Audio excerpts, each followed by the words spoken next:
Welcome back to our regularly scheduled episodes of 10 Minutes with Nick. I'm Nick. This is 10 Minutes with Nick. And we've officially hit the off season. Yes, that long, boring stretch of time between the Super Bowl and the beginning of NFL training camp. In this time period, there's a lot that's going to be happening and a lot going on around the league. And here at 10 Minutes with Nick, we're going to cover all of it. The legal tampering period is coming up, which is the free agency window when teams are allowed to negotiate, essentially, with pending free agents. But more on that as we get there. For now, I'd like to start off with a couple of housekeeping measures. First things first, for those of you who listen to my videos on X, on TikTok, on Instagram, thank you. I appreciate you. And we're on the road to 1,000. We want to get 1,000 followers across all the different platforms. We're close, and I want to get there. If we can get up to 1,000 followers, that'd be fantastic. I'd love the hell out of that. Item number 2, housekeeping matter. If you listen to me and you don't like what I'm saying, it's okay. You don't have to listen. And you also don't have to announce if you're going to mute me, as a gentleman did on X just yesterday. But the funny thing about that was when he muted me, he went into a long-winded explanation about how I lost all sense of credibility. My guy, I made a sports opinion on X. Like, we're not exactly talking politics here. No one in sports has any credibility. I don't care the list of accolades they have on their resume. Nobody has any credibility in sport because sport is unpredictable. It is something that you just have opinions on. Now, you may have more or less informed opinions, and you may say, well, that's a form of credibility, except not really, because you can be absolutely 100% wrong in that opinion, no matter what your accolades are. Everybody's credibility is low to a certain extent. But this, I think it was like, the guy's name was stupid. It was like Pax Anthony Roman something, maybe something like that. I don't know. But he decided to announce that he wanted to mute me. Okay. Then mute me. Go ahead. You don't have to listen. Just as I don't have to listen to you. He got a little bit mad that he was talking about these other 2 Bills fan accounts.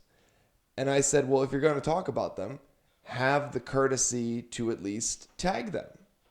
So I tagged them. Credit to Uber Hansen, who was one of the tagged accounts. He immediately jumped in and shoved evidence in the face of the guy that refuted his point. When it comes to sports, you basically have to just be willing to listen to an opinion and change your opinion. But if you're going to do things like just say someone is, well, for example, a retard, if you're going to just say that, I'm not going to take you seriously. Like, don't get me wrong, nobody has any credibility, and particularly in sort of the social media sports space. But when you resort to the insult of, retard, I know you have nothing to say. I'll enjoy messing with you. I'll enjoy making fun of you. But that's not a valuable contribution to the discussion. It's valuable if you were to say something along the lines of, let's say we're talking about how great Josh Allen is, and you have to chime in and say, well, Josh Allen has a lot of turnovers.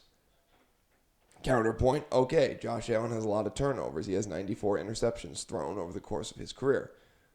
He's also got what can only be described as a metric crap ton of touchdowns. One of the historically best touchdown to interception ratios of all time.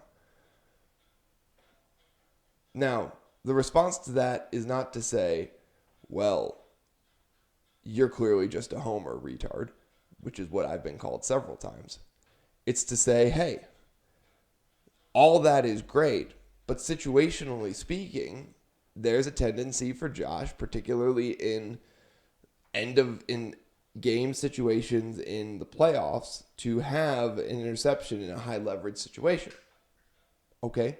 You want to make that argument to me. I don't believe you, but you can make that argument.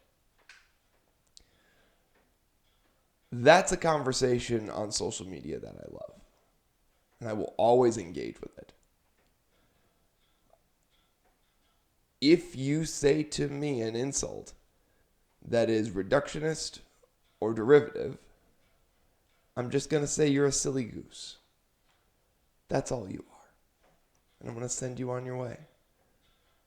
I like talking sports. I do. And the offseason is going to have a lot of sports to talk about. Today, there's not so many sports to talk about. There's a lot of stuff in the air. The Dolphins are cutting a bunch of players. Bradley Chubb, Tyreek Hill both got cut today. And to some people, this will be very big news. It's not big news to me because, number one, I hate the Dolphins.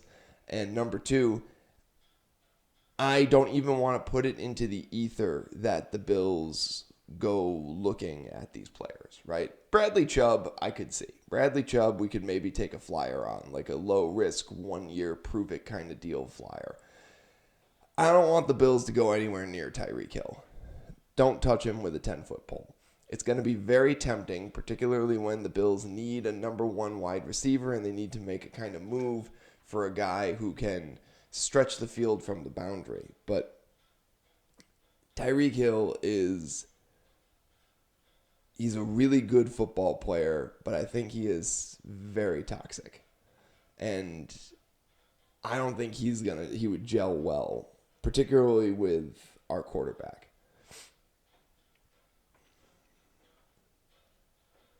When other teams cut players, some like the Dolphins are in the middle of a full-scale rebuild. And sometimes even teams in the middle of a full-scale rebuild, they're getting rid of bloated contracts. They're biting bullets to shed cap space in the future to have more room. The Dolphins are in the middle of a full-scale rebuild. They're getting rid of the fat. They're trimming players who aren't going to be part of their future. And if the player is not going to be part of that team's future, it may say a lot about the organization, but it also says something about the player. Like a really good player, you might say, a team would have no reason to get rid of them. If Tyreek Hill was really worth keeping around, the Dolphins would say, hey, whoever our next quarterback is, because rumor has it they want to trade Tua, whoever our next quarterback is, they'll benefit from having a speed demon at wide receiver. Even after the injury Tyreek had this year, if he's only 80% as fast as he was, he's still probably the fastest receiver in the league. Any quarterback would benefit from that on the Dolphins. For the Bills, I think you just got to go get like a Justin Jefferson. Make that kind of move. If you went out and got Justin Jefferson and, did the Stephon Diggs move 2.0 of going to the Minnesota Vikings and getting their top guy and bringing him in, I think that's a great idea. I think somebody suggested signing Romeo Doubs and taking a draft and going for a draft receiver on day 2. I think that's a great idea. But Tyreek Hill is not the guy I would pick. I would not do it. I would stay away from that. There is enough on-field talent to make it tempting, and there's enough off-field issues to make you really just want to stay away from that. Bradley Chubb, maybe I'd take a 1-year flyer. You need some juice at the edge. Maybe you see what he's still got in the tank, and maybe there's something there. Otherwise, go for a guy in the draft. Anyways, it's Monday. It's slow. What do you want from me? We'll have more coming up.